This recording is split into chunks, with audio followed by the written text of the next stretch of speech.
beautiful arrangement they have done, and it's a nice experience. We had some technical teething thing, which we solved very fast. Thanks to Mr. Vani for the technical help.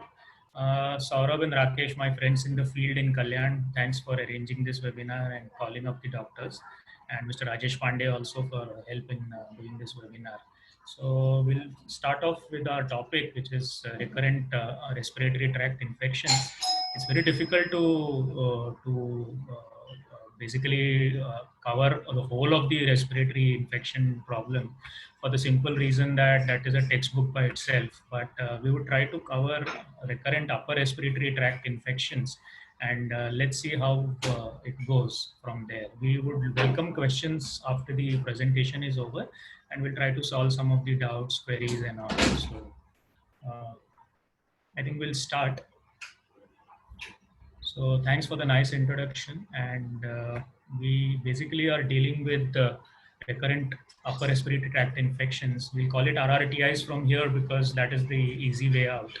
And the commonest reason for visiting a pediatrician. Always a matter of concern to parents and a dilemma for the child as well, because it leads to so much of morbidity. We estimate that there may be 3 to 12 episodes per child per year on an average, which comes to a huge number, which is 145 million episodes of respiratory infection within a year. And you would be surprised at the number of deaths which are still happening. So I would go into the percentages. The percentages are basically, I'm sorry.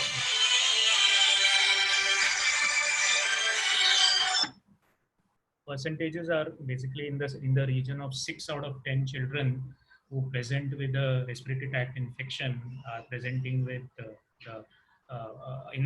any OPD are presenting with respiratory tract infection.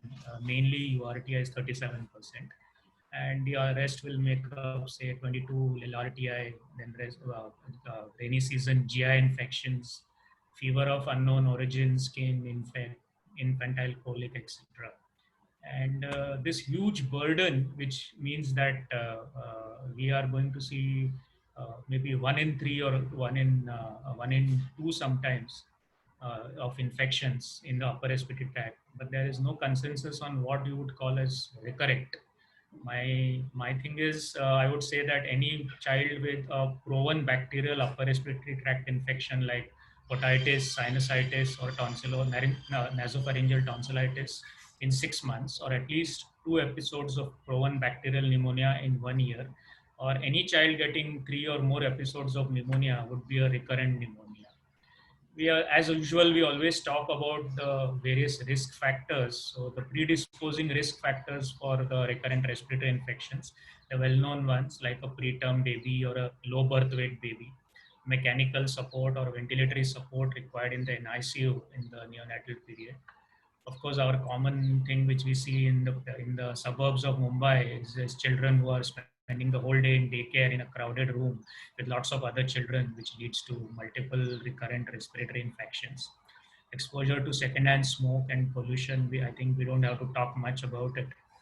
And one of the important factors is basically not being able to breastfeed. If a mother cannot breastfeed a newborn, the child is much more predisposed to recurrent respiratory tract infections, especially if the child is being bottle fed. The vitamins deficiencies, especially vitamin A, severe malnutrition, protein energy malnutrition. A problem which we are all facing nowadays is pre-adolescent obesity, where we have a lot of young children who are obese already at the age of 5, 6 before going to school, and who would have recurrent respiratory tract infections.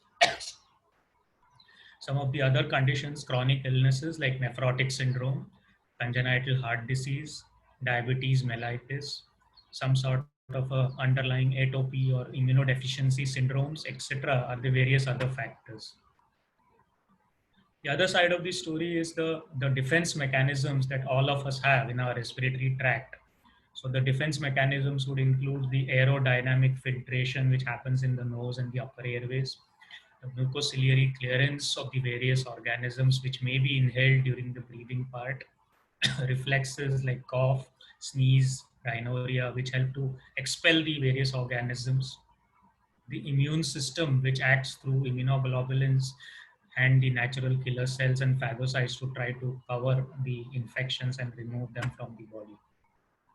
So now I would go to the categorization of the recurrent respiratory tract infections.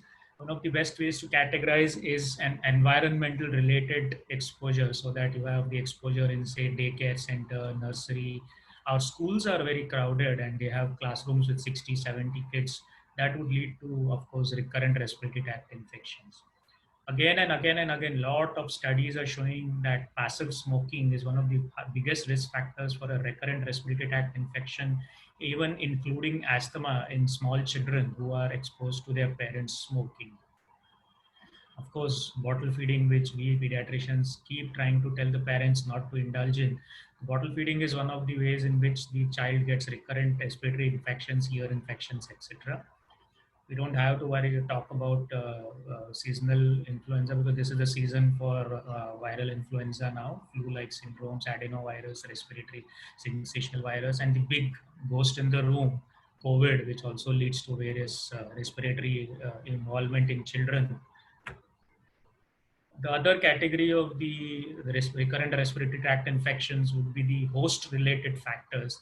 So these are the factors which preclude or prevent the host from mounting a response to the infection, or some sort of defects, structural or functional, which lead to recurrent respiratory tract infections. So in the newborn period, a recurrent respiratory tract infection can be due to tracheoesophageal fistula, especially the H type, cleft palate with uvular incompetence, functional disorders like seizures, mental retardation, some of the neuromuscular disorders which lead to poor pulmonary activity, defects in the local pulmonary defenses like host defenses, like as in cystic fibrosis, defects in the immune system, which include HIV, chronic granulomatous disease, A gamma globulinemia, and then of course a comorbidity with congenital heart disease with left to right shunt, chronic suppurative lung disease, and the congenital anomalies like sequestered lung or pulmonary hypoplasia. We are all exposed to kids who have aspirated foreign bodies because of their natural interest in all sorts of ideas, and they tend to put things in their mouth, and sometimes the you have foreign body aspiration which causes recurrent respiratory infection because the foreign body is not detected. Younger children with gastroesophageal reflux disease, and of course atopy is one of the host related factors for recurrent respiratory tract infections.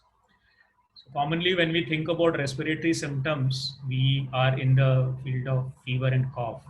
We call it the bread and butter of the pediatric OPD.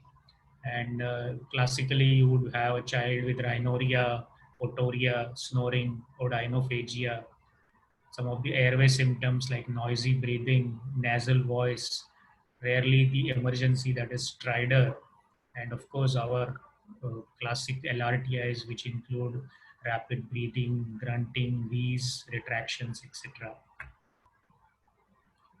Of course, this need not be said. The commonest microorganisms, viral, maybe 80% would be viral with rhino, corona, adenovirus, and of course bacterial like strep pneumoniae, then you have H influenza, and of course the rarer ones like mycoplasma, and chronic diseases like Mycobacterium tuberculosis. So instead of a dry lecture, we would go into some case scenarios. These are the prototype cases that we would see in our OPD every day. So we got this case of a 3-year-old girl who has come to you with complaints of the mother saying repeated cold, cough, and fever. This was a full-term normal delivery and a birth weight of 3.2 kg, and was exclusively breastfed by the mother till 6 months of age, and has been relatively well since till 2 years of age, and now has developed repeated symptoms of recurrent respiratory tract like cough, cold, and fever for the last 1 year. Most of the episodes will have moderate fever. It is followed by a running nose, followed by a cough. The fever would settle in 3 or 4 days, but the cough would take around a week to settle. Most important history is that there is absolutely no problem in between. When the child doesn't have a respiratory episode, the child is absolutely normal. On examination, the height is 94, the weight is 13.8. General examination, absolutely normal. Other system examination, absolutely normal. Respiratory system, clear, except for the nose block and the little bit of fever. The child is absolutely playful. And the parental concern is, why is my child having recurrent respiratory tract infections for the last 1 year? Doctor, do I need to do something? What is wrong? Do we need to investigate this child? The mother's question is, how do I know this is not something serious? And of course, the physician's dilemma is the same. What is this? Should we investigate? And is it okay to clinically separate a viral from a bacterial infection? Because obviously the treatment is completely different. And of course, back of the mind, we are always worried about the fever being on and off. So should I investigate for chronic illnesses? Even though the child has been immunized up to date from BCG onwards, should I investigate for TB? Are the symptoms fitting into something like Walry and wheeze associated LRI? And does the child need inhalers for asthma? Though in a 3-year-old, asthma is a diagnosis would not be entertained really. And of course, the daily questions we get about immunity boosters, tonics, colostrum, vitamin C, and so on and so forth. And what should I do about those? Should I give this to the child and make sure she doesn't fall ill? And of course the further vaccination, and nowadays it's the rainy season and the peak of flu is expected, so flu vaccination, or should I give any other vaccine? That is what the mother asks you. So basically, as you can see from the history, a well child getting up to 6, 7, 10, 12 episodes of upper respiratory tract infection with fever, cold, cough, and becoming all right on their own, self-limiting illness, which is probably typical viral, and therefore it's a clinical diagnosis, and you would have all the otherwise normal growth, normal development, and no other problems as far as the report after the child is concerned. So therefore there is no investigation needed, and if you actually take a detailed history, you would know that the child is absolutely okay in between. There is no fever in the intervening period, so therefore no need to worry about chronic illness. This is a good prognosis. Viral infection in a younger child, absolutely no antibiotics to be given.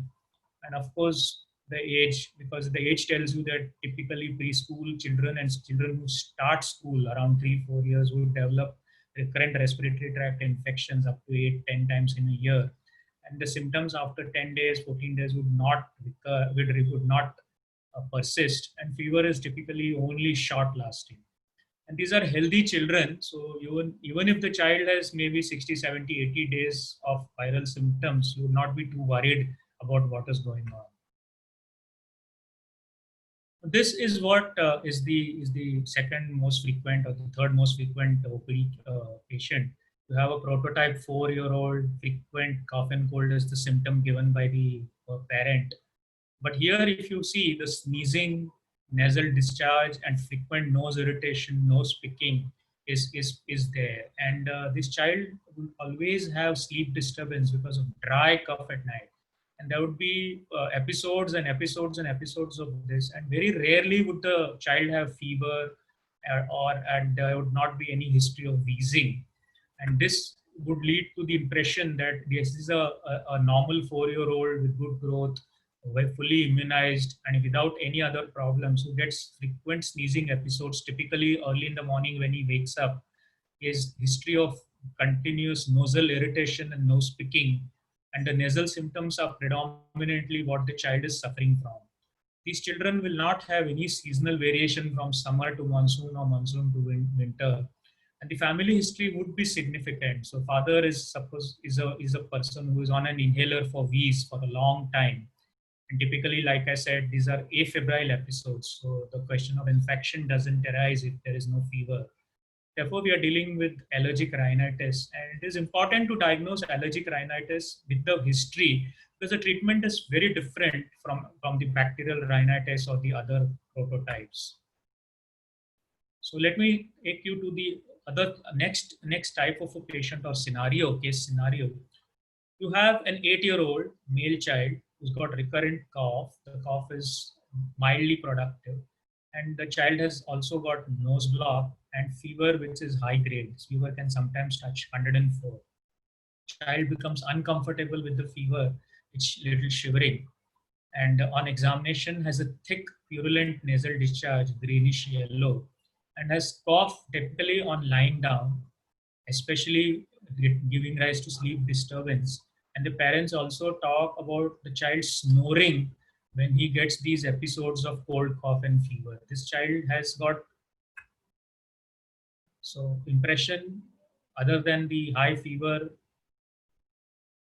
upper airway obstruction, which is suggested because of the snoring, and a cough in the supine position, which suggests postnasal drip. I would think of an infection here, the typical infection in an 8-year-old with no other significant family or other history, fairly well grown, is basically a prototype case of recurrent sinusitis. And the snoring would suggest to me that he has got adenoidal hypertrophy. When do you call the sinusitis recurrent is when the symptoms persist for 30 days or more, and more than 3 episodes per year would lead to it being called recurrent rhinosinusitis. And the additional adenoidal hypertrophy would be part of the same illness. If you can see the statistics, more than 80%, maybe 83, 85% of the diagnosis is acute otitis media, upper respiratory tract infection is viral. And then you would have the others like acute otitis media, acute bacillary pharyngitis, then rarer ones like nasolacrimal duct obstruction and acute tonsillitis bacterial. So if you see an otherwise 18-month-old healthy boy with cough, cold, high-grade fever, nasal block, and nasal discharge for around 3 days, the child on the fifth day becomes excessively irritable, fussy, has multiple episodes of crying, and keeps on tugging at his ears. So if this child comes to you in the OPD, the first thing you would think of is this garden variety cold cough viral URTI, or am I dealing with something else? But a 5-day history of cold cough, rhinorrhea, high-grade fever, and then irritation of the ears, fussiness, would make me think of something is wrong in the ear. I hope all of you are using an otoscope, because this is one of the things in the OPD which we have to have, like a stethoscope and a torch. An otoscopy per se is not very difficult if you can do it regularly and read up a little. All of us will be able to diagnose something like this. So there, the child had a redness of the left tympanic membrane, but no visible fluid, and the movement of the tympanic membrane on the left side was okay. The right-sided tympanic membrane was red, was little, the movement of the tympanic membrane was less, and therefore, and there was white fluid behind. So this would lead to a diagnosis of right-sided otitis media, and we would use the criteria of erythema of the tympanic membrane, presence of fluid behind the tympanic membrane, impaired mobility of the tympanic membrane, and of course the acute symptomatology like cold, cough, fever, and ear pain. And here we would think of a bacterial infection and would treat with coamaxiclav for 10 days. The child was given the routine treatment and was called for follow-up on the 10th day for a repeat check and otoscopy. However, as is the case, as soon as your treatment starts working and the child becomes better, we do not come back for follow-up. So what leads to a catastrophic problem in these children is that this child comes back to you after a couple of years, and the mother says that he speaks less, that he speaks much less than his older sister, who at this age used to speak a lot more. Whatever he speaks actually is not very clear, it's actually gibberish. And the child's milestones as far as his speech is concerned are now compromised. So what are we dealing with? We are actually dealing with a child who has bilateral otitis media and a hearing defect, which will lead to the speech problem. And on the examination at this point, after the illness has been chronic for some time, we find a deviated nasal septum. There is history of snoring, bilateral dull tympanic membranes, and limited mobility on the otoscopy. This leads us to the diagnosis of otitis media with middle ear effusion, or a gummy ear as it was called before. With active signs of inflammation, we would need to refer to an ENT colleague, because they need to do the further tests like tympanometry, and would also need to follow up this child carefully, because we have to deal with the ear problem. We have to start therapy for the speech, and we have to continuously follow up this child with a proper antibiotic. And of course, if it becomes a chronic illness, it would lead to further treatment in the form of insertion of a grommet, which is like a passage between the middle ear and the external ear to drain the fluid. It would also include adenoid removal. And of course, if there are some risk factors or allergies, we would need to treat those also. So what would be the way to diagnose or to differentiate is, whenever there is a redness of a tympanic membrane, it is acute otitis media. Acute symptoms like fever, cold, and excessive crying, congestion of the mucosa, and of course, rarely redness of the tympanic membrane can be caused by trauma or by forced removal of the earwax or cerumen at home using all sorts of instruments like earbuds, which is to be totally not done. Of course, if you have a child with absent mobility or decreased mobility of the tympanic membrane, then we have to think of either acute or chronic otitis media, because that indicates that the middle ear has a high pressure which is pulling in the tympanic membrane and not allowing the movement. Ear pain in an acute setting is, of course, first thing you have to rule out is trauma and otitis externa, foreign body, and then ear pain due to throat infection, or sometimes rarely temporomandibular joint problems. And how do we differentiate acute otitis media versus chronic otitis media? Is, of course, chronic would be the otitis media where there is serious otitis media in the past, or a middle ear effusion which is persistent for at least 3 months. Most of the time, these children would have eustachian tube dysfunction, and there is a principal predisposing factor. For example, a child with a repaired cleft palate would continue to have eustachian tube dysfunction for a long time, and therefore would lead to chronic otitis media. There would also be eardrum perforation or structural changes in the eardrum, which would imply past otitis media. And acute otitis media, of course, as we discussed in the previous case, is middle ear effusion, tympanic membrane inflammation, rapid onset of acute symptoms like fever, etc. A small algorithm where if you get a child with acute purulent otorrhea and there is no otitis externa, it would straight away lead to a diagnosis of acute otitis media under treatment for a minimum of 7 days, 14 days, or at least 7 days after the symptoms abate with proper antibiotics and decongestants. If you have either abnormal color or opacification, which is not due to scarring or decreased mobility, or if you have fluid interfaces behind the tympanic membrane, that would suggest to you a middle ear effusion, but without any acute inflammation, it would suggest a past otitis media with effusion. And of course, with the acute symptoms like fullness, bulging of the tympanic membrane, severe ear pain, smaller children pulling their ear, fussing with their ears, redness of the tympanic membrane, all lead to the diagnosis of acute otitis media and need proper treatment with antibiotics and decongestants.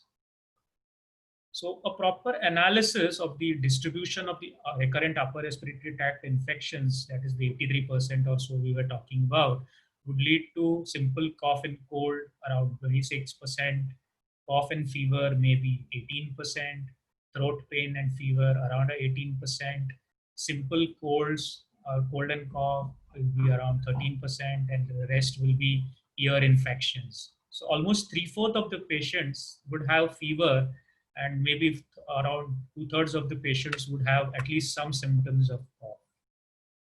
Finally, we come to another scenario. This is a 6-year-old boy who was brought to the clinic with a 2-day history of acute high spiking fever and a mild dry cough. His onset of symptoms was acute. There is no history of any redness of the eyes, any rhinorrhea, diarrhea, or other systemic involvement. There is no rash or any kind of an itching on the body. There is a lot of difficulty in swallowing even liquids for the child. And this is a 6-year-old with difficulty in swallowing, with fever, with cough, and no past history or no other family history. And there are no other patients in the family with similar complaints. This is a child who's a little lethargic because of the fever, doesn't want to eat, and was sleeping most of the time. The patient looks toxic. The heart rate was 110, which is on the higher side, and the respiratory rate was 22, 28. Other things being normal, the right tonsil showed purulent discharge, and there was bilateral inflammation of the tonsils. Both sides, cervical lymph nodes were tender, right more than left. The ears were all right. The nasal cavity was all right. The other systems were all right. So in this case, we are dealing with the bacterial tonsillitis, quite a garden variety, regular seen in our OPD.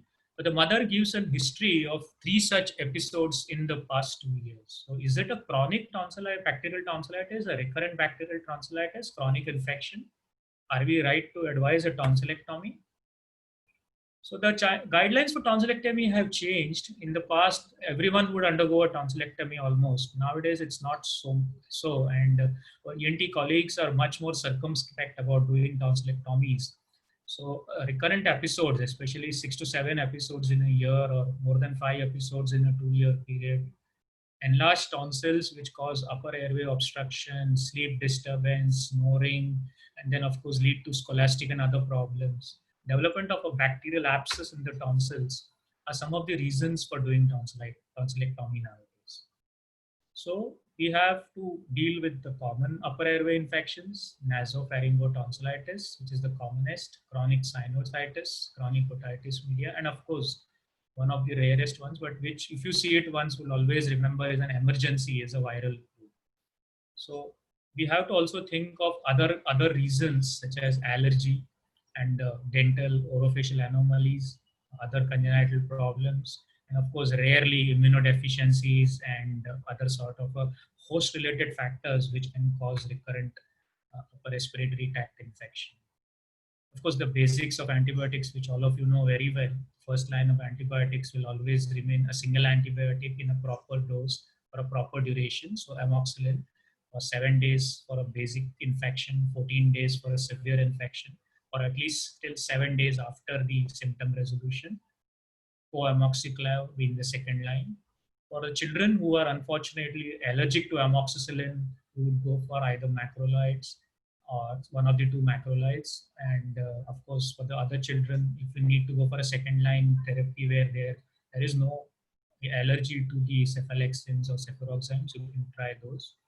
And very rarely you have an abscess in the tonsils or you have a child who's toxic, you may need to be admitting the child for intravenous injections of cephalosporins. And of course, it is to be like again and again repeated, do not give antibiotics in virals. Give antibiotic after your diagnosis is confirmed as a bacterial infection. Always give appropriate dose and duration. Always remember that 80 to 85% of the children will have virals which resolve spontaneously. What you should be doing is, of course, calling them back for a follow-up and telling them the danger signs which would help the mother or the father who's looking after the child to be sure that the child has nothing serious. And of course, otitis media is another whole ballgame. So this is a short overview of recurrent upper respiratory tract infections. Like I said, if you try to deal with all, then it is like 6 or 8 lectures because the lung itself would take 3 more lectures. So with this few words, I would hand the mic over back to Ashley, and we could have a few questions because I see some of the people are raising their hands. So either we could chat or put it on the chat, or you could have the questions directly, whatever is convenient. Thank you. Thank you so much, for the valuable information you have given us. So, like Sir said, we are open for questions. You can post your questions in the chat box.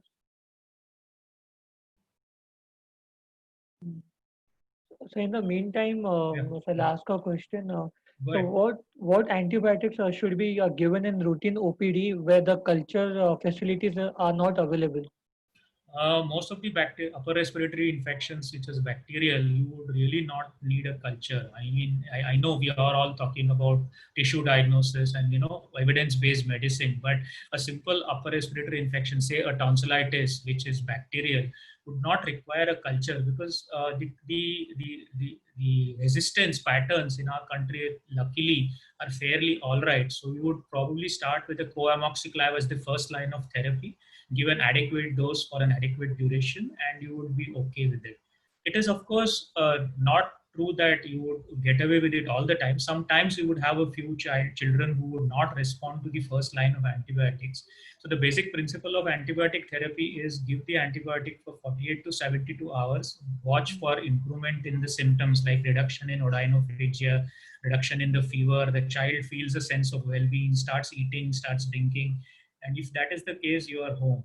But if you feel that after 48 to 72 hours on the follow-up, the child is not looking better, is not doing well, then you may need to think of the second line of antibiotics, and that would include cephalexin, cefuroxime, or rarely the macrolides. Because now we are trying to avoid using macrolides, we're trying to reserve them for some of the more serious infections. Thank you, sir. So next question is how long does it take for the RSV infection to spread to the lower respiratory tract, causing a bronchiolitis, and how can we prevent the spread of RSV? RSV basically is not much of a concern for the older children, but in the younger children, especially in the age group around 6 months, RSV is a big concern because you would be worried about the severe bronchiolitis in these children.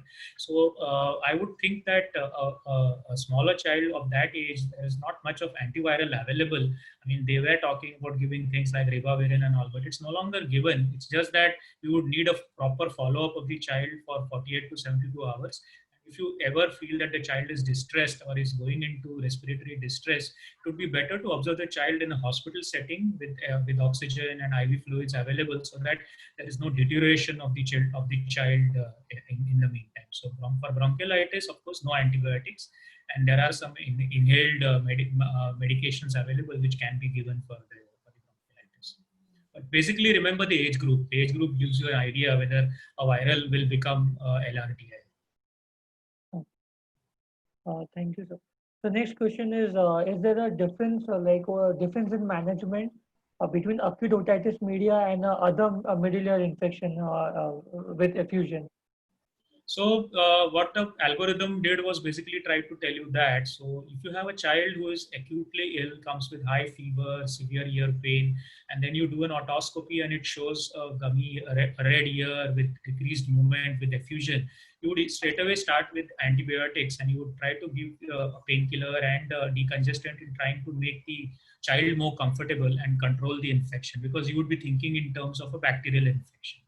But if you have a child who is coming to you without acute symptoms, but with say just a little bit of ear pain, or you have a child who comes with recurrent tonsillitis but is not toxic or highly febrile, and then you do the otoscopy and it shows you a gummy ear, that is a middle ear effusion and otitis media, or you get a suspicion of recurrent otitis media because of the tympanic membrane being is not moving, and there is a retraction of the tympanic membrane, then obviously the treatment is totally different.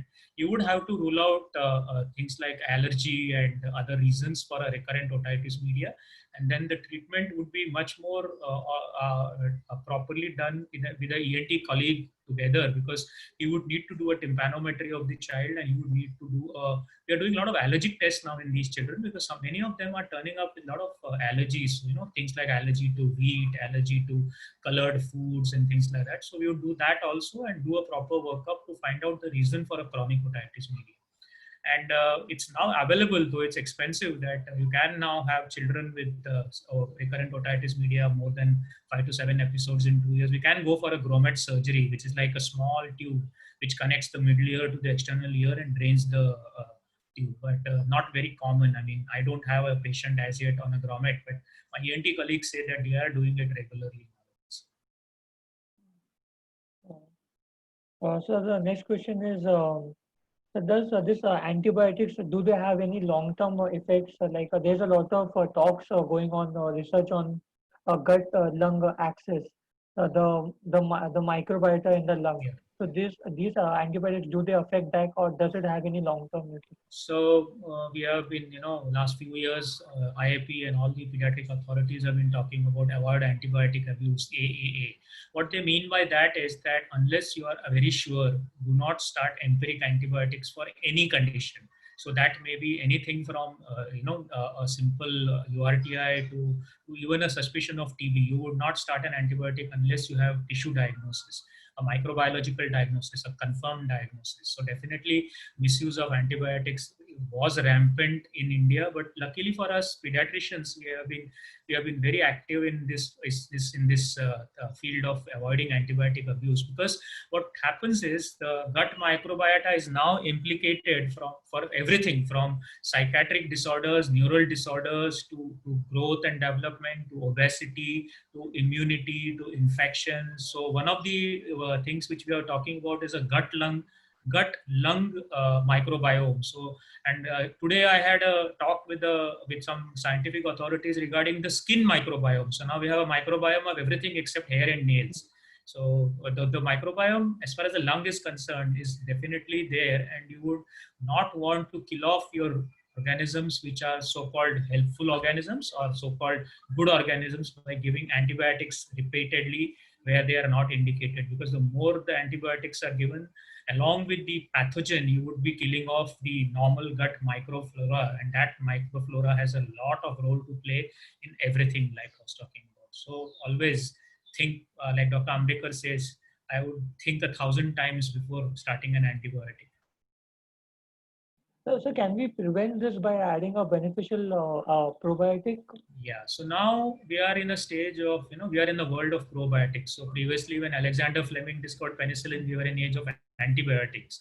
And then now we are in an age of probiotics. So like the name suggests, it is pro meaning it is helping in doing something to the body to prevent infection. So probiotics do have a role, and some of the probiotics under study are also being used for things like chronic recurrent infections. You would try to give a probiotic to try to avoid the child from getting those infections again and again, because probiotics acting on the microbiome help the gut immunity, and the gut immunity in general helps the systemic immunity. So that is the reason for using probiotics.